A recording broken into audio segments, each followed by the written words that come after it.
नमस्कार, आप देख रहे हैं सिटी पोस्ट लाइव और मैं हूं दीपक शर्मा। दोस्ती से बड़ा कोई रिश्ता नहीं होता है और दोस्ती की बुनियाद भरोसे की होती है। लेकिन एक दोस्त ने उस भरोसे पर सवालिया निशान खड़ा कर दिया है। क्या कोई अब अपने दोस्त पर भरोसा नहीं करेगा? मामला यह है कि एक व्यक्ति अपने दोस्त पर भरोसा करता है और उसके लोन को चुका देता है। बदले में दोस्त उसे एक चेक देता है, लेकिन वो चेक बैंक में बाउंस कर जाता है और अब वह व्यक्ति इंसाफ के लिए कोर्ट कचहरी और पुलिस के चक्कर लगा रहा है। तो हम इस पूरे मामले पर एक व्यक्ति की व्यथा सुनेंगे कि कैसे दोस्ती की और भरोसे की कीमत चुकानी पड़ रही है। आप अपना नाम बताइए और पूरी बात बताइए कि आपके साथ क्या कुछ हुआ है। मेरा नाम राजेंद्र प्रसाद साहू है। मैं जीवन ज्योति पब्लिक स्कूल का डायरेक्टर हूँ। नवादा का रहने वाला हूँ। हमने 2016 में एग्रीमेंट करवाया था विकास अग्रवाल से। टोल टैक्स पे ज़मीन है 19.5 कट्ठे की। हमने एग्रीमेंट किया 2016 में। 17 से लेकर के 20 तक में सारी रजिस्ट्री हो चुकी। रजिस्ट्री होने के बाद कुछ दिनों बाद एक्सिस बैंक पटना ने आकर उसमें एक पर्चा लगाया कि ये ज़मीन तो मॉर्गेज है। बैंक वालों ने संपर्क किया, हमने भी संपर्क किया बैंक से। तो उन्होंने कहा ये तो 1 करोड़ 45 लाख का लोन चल रहा है, ये ज़मीन हमारे कब्जे में है, इसमें हम कभी भी बेच सकते हैं। हमें जानकारी मिली तो उनके भाई ने हमसे भी संपर्क किया कि ये तो ऐसा है, ज़मीन तो मॉर्गेज हो गया है, मेरा भाई छोड़ के भाग गया है कंपनी, सो आप इस पैसे को लोन चुका दीजिए, मैं आपको चेक दे देता हूँ, इतने डेट को चेक बन जाएगा। और चेक बाउंस हो गया। चेक में बैंक में 1 रुपया भी नहीं था। मैं बता दूँ, चेक दे दिया 1 करोड़। 1 करोड़ विभिन्न 10 लाख का, 12 लाख का, 15 लाख का, 30 लाख का, 30 लाख का, जबकि 30 लाख का चेक का लिमिट नहीं है। चेक का लिमिट है 10 लाख का, लेकिन उसने भरा 30 लाख रुपये। यहाँ भी एक फ्रॉड हुआ। बैंक ने उसको लिया लेकिन डिजोनर हो गया। डिजोनर होने के बाद हमने FIR किया कोर्ट नगर थाना नवादा में। नगर थाना नवादा में संज्ञान लेते हुए 1092 FIR नंबर है, 2024 में हुआ, सितंबर में। संज्ञान लेने के बाद सारी प्रक्रिया पूरी हुई, यहाँ तक कि उसमें वारंट भी निकल गया। वारंट निकलने के बाद वो फरार चलने लगा। फरार चलने के बाद उन्होंने, ये लोग सातिर है, दोनों भाई, अजय अग्रवाल और विकास अग्रवाल। अजय अग्रवाल ने ज़मीन बेचा, विकास अग्रवाल ने ज़मीन बेचा और अजय अग्रवाल ने चेक दिया। विकास अग्रवाल का कहता लोन तो भैया लिया, वो जाने। अब जब ज़मीन की बात आती है, कागज़ की बात आती है, कागज़ तो अभी तक मॉर्गेज है। बैंक वालों का कहना है, जो अभी जो प्रेजेंट हमारा इसका एक डायरेक्टर है कंपनी का, वो आके लिख के देगा। अब उन्होंने मना कर दिया है कि चेक कागज़ नहीं देना है। जिसने पैसा लिया वो कागज़ लेने से मना कर रहा है।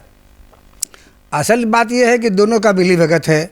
एक भाई दूसरे कंपनी को धोखा देते हुए कई तरह की फ्रॉड कंपनियां उन्होंने खोल रखी है, जैसे जौहरी लाल हुआ, गंगा प्लास्टिक हो गया, और कौन इन्फोटेक्ट है, कितनी तरह की कंपनियां उन्होंने खोल रखी है। और ऐसे फर्जीवाड़ा करता है और अपने स्टाफ को भी ये लोग डायरेक्टर बना के रखता है, ताकि समय आने पर उसको हैंड ओवर कर दे। ये लोग पैसा लेता है, रिजाइन करता है, डायरेक्टर अगले को बना देता है। इसे वो अगला बेचारा बेकसूर फंसता है।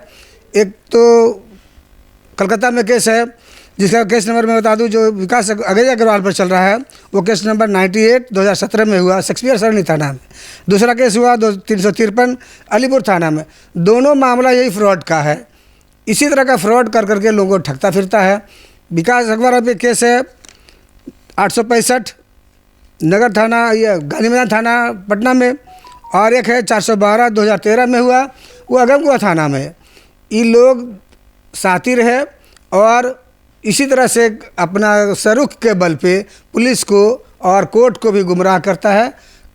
तो आप क्या मांग करते हैं? ये जो आपके साथ इतनी बड़ी ठगी हुई, सबसे पहले तो आपकी बात से दूसरे लोग ठगने से बच जाएंगे, यह जानकर कि ऐसे लोग ठगी कर रहे हैं, जो लोग ठगी कर रहे हैं उनसे सावधान हो जाएंगे। दूसरी बात कि आप क्या मांग करते हैं प्रशासन से मांग करते हैं कि उचित कार्रवाई करते हुए इन लोग को सज़ा मिलनी चाहिए, ताकि आगे आने वाले समय में किसी को ठग नहीं सके और मेरा पैसा तथा हमारा ज़मीन का कागज़ मॉर्गेज किए हुए है बैंक में, वो दिलाया जाए। तो ये ज़मीन पर ये लोग लोन ले लेते हैं और उसके बाद ज़मीन बेच देते हैं। तो इससे बचने का क्या उपाय है? कैसे आदमी तहकीकात करे? पहले इक्विटेबल मॉर्गेज होता था। बैंक वालों की गलती ये है कि उन्होंने रजिस्टर्ड मॉर्गेज किया नहीं। रजिस्टर्ड मॉर्गेज था तो ज़मीन बिकता नहीं। इक्विटेबल मॉर्गेज था, ज़मीन बिक गया। ज़मीन बिकने के बाद जो ज़मीन लेता है उसको पता है बहुत दिनों के बाद चलती है। एनपीए इनका काम है लोन लेना, और तो ये तो बैंक की भी गलती है ना, बैंक की भी गलती है। इनका काम है लोन लेना, 6-7 साल तक पैसा जमा नहीं करना, तो एनपीए होता है। एनपीए होने के बाद बैंक को परेशानी होती है, तो वो चक्कर लगाना पड़ता है जो मॉर्गेज ज़मीन है या मॉर्गेज प्रॉपर्टी है उसको कब्जा करने के लिए। तब तक ये ज़मीन दूसरे को हैंड ओवर होता है, बिक जाता है। तो इससे बचने के लिए अब शायद अब रजिस्ट्री होने लगी है, जब भी लोन लिया जाएगा तो रजिस्टर्ड मॉर्गेज होगा। बैंक वालों की गलती हुई वहाँ कि इक्विटेबल मॉर्गेज करके उन्होंने कोर्ट को नहीं लिखा, कोर्ट को लिखा होता तो रजिस्ट्री नहीं होती, इससे मैं बच जाता। तो बैंक अगर इस तरह से इक्विटेबल मॉर्गेज करके और लोन दे रहा है, तो जो क्रेता है, जो परचेजर है, जो खरीदता है ज़मीन, वो उसकी तो हालत बुरी हो जाएगी, वो तो फंस जाएगा। वही हाल मेरे साथ हुई है। उसी से बचने के कितने का चूना लगा है? 1,04,00,000 का। उसी से बचने के लिए हमने, ताकि बैंक को न्यूट्रल हो जाए, बैंक वाले ने कहने लगा कि हम तो इसको नीलाम कर सकते हैं। तो बैंक से बचने के लिए हमसे उनके भाई ने संपर्क किया कि भाई तो सेल नहीं हो, आप जमा कर दिए। हमने डीडी बनाकर विभिन्न डीडी के मामले से 60 लाख का डीडी बनाया, 12 लाख का ट्रांसफ़र किया, फिर 7 लाख का ट्रांसफ़र किया, 20 लाख उन्होंने अपने हाथ में लिया।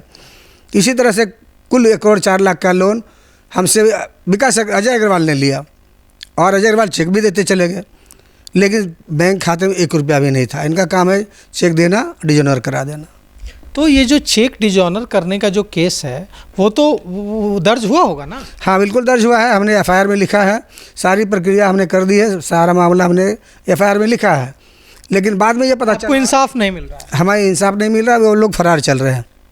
तो आपकी मांग है कि उन लोगों की गिरफ्तारी हो और आपका जो पैसा आपको जो के साथ जो ठगी की गई है वो आपको दिलाया जाए। और आपको ऐसा लगता है कि ऐसे कई मामले चल रहे होंगे उन लोगों के खिलाफ जो लोग ज़मीन पर इक्विटेबल लोन लेते हैं और फिर वो ज़मीन किसी और को बेच देते हैं।